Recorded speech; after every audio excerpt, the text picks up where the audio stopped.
আজ 22 মার্চ সকাল 10টার উপগ্রহ চিত্রে আমরা পশ্চিমবঙ্গের সব জেলাতে আকাশ মেঘাচ্ছন্ন দেখতে পাচ্ছি।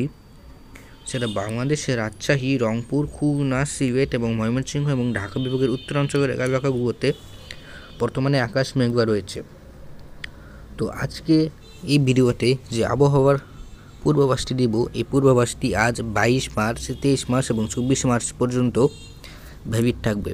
মানে আগামী 3 দিনের পূর্বাভাস এই ভিডিওটি দিতে চলেছি, যে কারণে পুরো ভিডিও একেবারে না টেনে শেষ পর্যন্ত দেখুন। এবং এই ভিডিও থেকে আগামী 24 ঘন্টার ভিতরে কোন কোন জায়গায় সতর্কতা রয়েছে ভারী বৃষ্টির, এবং অনেক জায়গায় বর্তমানে বৃষ্টি হচ্ছে, তো কোন কোন জায়গায় বৃষ্টি হচ্ছে এবং পরবর্তী সময়ে মেঘ কোথায় কোথায় প্রবেশ করতে পারে এবং বৃষ্টির সম্ভাবনা রয়েছে, তা এই ভিডিও থেকে সম্পূর্ণ বিস্তারিতভাবে জানতে পারবেন।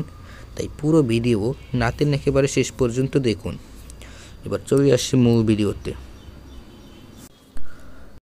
বর্তমানে পশ্চিমবঙ্গের পূর্ব বর্ধমান এছাড়া পশ্চিমবঙ্গের বলতে গেলে মূলত অধিকাংশ জায়গাতেই বর্তমানে মাঝারি থেকে ভারী বৃষ্টি অব্যাহত রয়েছে। বিশেষ করে পূর্ব বর্ধমান, পশ্চিম বর্ধমান, আরামবাগ, বাঁকুড়া, দুর্গাপুর, সিউড়ি, কাটোয়া, শান্তিপুর, কলকাতা, কলাঘাট, চন্দননগরের দিকে বৃষ্টি নেই, কিন্তু আকাশ মেঘলা রয়েছে। কিন্তু উত্তরের যে বর্ধমান, দুর্গাপুর, বাঁকুড়া, পুরুলিয়া, সিউড়ি এসব জায়গায় কিন্তু বর্তমানে বৃষ্টি অব্যাহত রয়েছে। এবং বিশেষ অবগতির জন্য বলে রাখি, এই যে মেঘ রয়েছে, এই মেঘের বর্তমানে যে গতিবেগ রয়েছে আজ সকাল 10:26 সেই অনুযায়ী কিন্তু মেঘ সরাসরি দক্ষিণ পশ্চিম থেকে উত্তর পূর্ব দিকে সরছে। অর্থাৎ বর্তমানে পশ্চিমবঙ্গের দক্ষিণবঙ্গের উপরে যে মেঘ অবস্থান করছে সেটি কিন্তু ক্রমশ উত্তর পূর্ব দিকে উঠে খুলনা বিভাগের মেহেরপুর হয়ে, রাজশাহী বিভাগের দক্ষিণাঞ্চলের পাবনা, সিরাজগঞ্জ হয়ে সরাসরি এটি ময়মনসিংহ বিভাগের উপরে যাওয়ার সম্ভাবনা রয়েছে, এবং তার সিলেট বিভাগের উত্তরাঞ্চল হয়ে সরাসরি মেঘলা হয়ে আসামের দিকে সে পর্যন্ত এটি শক্তি নাও থাকতে পারে। ময়মনসিংহ বিভাগ আসা পর্যন্ত এই মেঘটির শক্তি থাকতে পারে। অর্থাৎ যে মেঘটি আসে, মেঘটির কারণে কিন্তু আজ একটু দুপুরের দিকে অথবা সন্ধ্যার পরবর্তী সময়ে ময়মনসিংহ ও রাজশাহী বিভাগে কিছুটা মাঝারি থেকে ভারী বৃষ্টি লক্ষ্য করা যেতে পারে, এবং ময়মনসিংহ বিভাগের একেবারে দক্ষিণাঞ্চলের এলাকাগুলোতে কিছুটা অতি ভারী বৃষ্টিও লক্ষ্য করা যেতে পারে, এটা অস্বীকার করা যাচ্ছে না। সিলেট বিভাগে আজকে কিছুটা বিক্ষিপ্তভাবে মেঘ তৈরি হওয়ার সম্ভাবনা, কিন্তু প্রধানত হালকা থেকে মাঝারি বৃষ্টির সম্ভাবনাই বেশি আজ সিলেট বিভাগে, সেভাবে কোনো ভারী বৃষ্টির সম্ভাবনা থাকছে না। দক্ষিণ বাংলাদেশে মূলত আংশিক মেঘলা আকাশ, খুলনা, বরিশাল, চট্টগ্রাম বিভাগে এসব জায়গায় কোনো বৃষ্টি নেই এবং আংশিক মেঘলা আকাশ। মানে উত্তরের যে এলাকাগুলোর মধ্যে যেরকম একটু মেঘলা আকাশ এবং কিছু কিছু জায়গায় ছিটেফোঁটা বৃষ্টি, সেরকম অবস্থা কিন্তু বর্তমানে খুলনা, বরিশাল, চট্টগ্রাম বিভাগে নেই। এবং বেশ কিছু জায়গায় কিন্তু, যেমন চট্টগ্রাম বিভাগের মহেশখালী, টেকনাফ এসব জায়গায় কিন্তু বর্তমানে রৌদ্রোজ্জ্বল আবহাওয়া। তো এখন থেকে আগামী 72 ঘন্টার মধ্যে কোন কোন বিভাগ এবং দক্ষিণবঙ্গের কোন কোন জেলায় বৃষ্টির সম্ভাবনা রয়েছে তা দেখে নিই। আগামী 72 ঘন্টার মধ্যে দক্ষিণবঙ্গের অধিকাংশ জেলাতে মাঝারি থেকে ভারী বৃষ্টির সম্ভাবনা। এই মাঝারি থেকে ভারী বৃষ্টির সম্ভাবনা রয়েছে কলকাতা, খড়গপুর এর আশেপাশের এলাকাগুলোতে। বাকি এলাকাগুলোতে প্রধানত হালকা থেকে মাঝারি বৃষ্টির সম্ভাবনাই বেশি। বাংলাদেশের রংপুর বিভাগে হালকা থেকে মাঝারি বৃষ্টির সম্ভাবনা, এবং কিছু কিছু জায়গায় রংপুর বিভাগের ভারী বৃষ্টিও হতে পারে। এর প্রভাব কিছুটা ময়মনসিংহ বিভাগেও পড়তে পারে এবং রাজশাহী বিভাগেও পড়তে পারে। সিলেট বিভাগে প্রধানত হালকা বৃষ্টির সম্ভাবনা। ঢাকা বিভাগে প্রধানত হালকা বৃষ্টির সম্ভাবনা আগামী 72 ঘন্টায়। খুলনা, বরিশালে হালকা থেকে মাঝারি বৃষ্টির সম্ভাবনা আগামী 72 ঘন্টায়।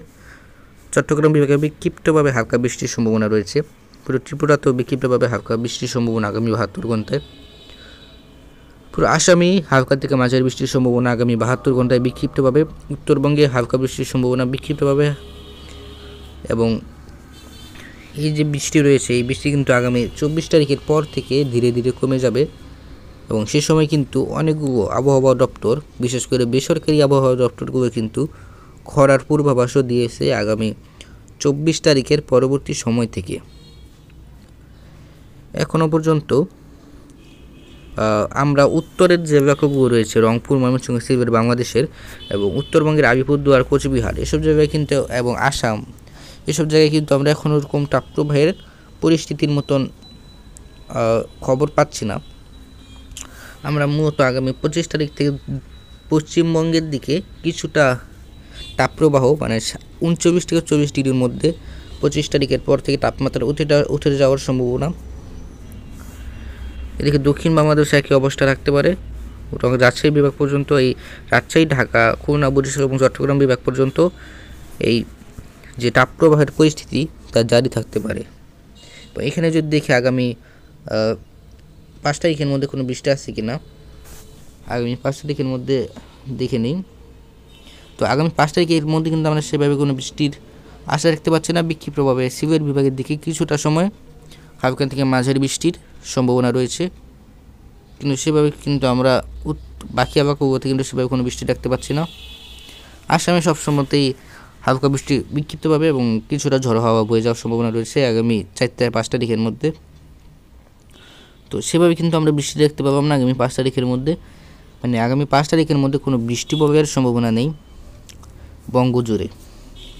তো বিক্ষিপ্তভাবে বৃষ্টি চলতে থাকবে আগামী 5 তারিখ পর্যন্ত, মানে যেহেতু কালবৈশাখীর সময় চলে আসছে সে কারণে কিন্তু এখন প্রায় প্রতিদিনই বিভিন্ন জায়গায় বিক্ষিপ্তভাবে হালকা থেকে মাঝারি বৃষ্টির সম্ভাবনা থাকবে, তার সাথে কালবৈশাখী ঝড়েরও সম্ভাবনা থাকবে। তো এখানেই বিদায় নিচ্ছি। পরবর্তী আপডেটের জন্য চ্যানেলটিকে সাবস্ক্রাইব করে রাখুন। ধন্যবাদ।